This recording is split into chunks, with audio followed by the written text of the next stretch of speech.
अरुण और नम्रता, धामड़वा की कहानी। भाग 3। गांव में अब सब कुछ बदल चुका था। जहां कभी अरुण और नम्रता के रिश्ते पर सवाल उठते थे, वहीं अब लोग उनके प्यार की मिसाल देने लगे थे। पंडित हरिराम ने खुद कहा, इन दोनों का मिलन गांव की भलाई का संकेत है। शादी की तैयारियां पूरे गांव में चलने लगीं, और उस दिन जब अरुण घोड़ी पर सवार होकर आया तो हवा में ढोल नगाड़ों की आवाज गूंज उठी। नम्रता ने लाल जोड़ा पहना था, चेहरे पर शर्म भी थी और आत्मविश्वास भी।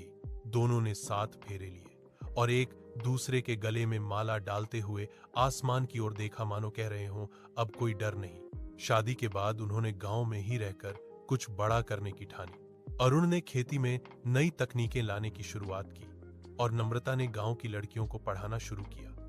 धीरे धीरे धामड़वा गांव में रौनक लौट आई। अब लोग कहते थे, पहले अरुण और नम्रता से डर लगता था, अब इन पर गर्व होता है।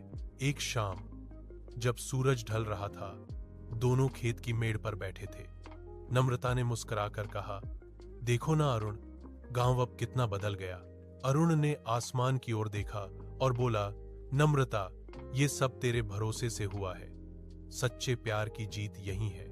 सूरज ढल चुका था, लेकिन उनकी जिंदगी में अब नया उजाला था। एक ऐसी कहानी जो अब धामड़वा गांव की पहचान बन चुकी थी।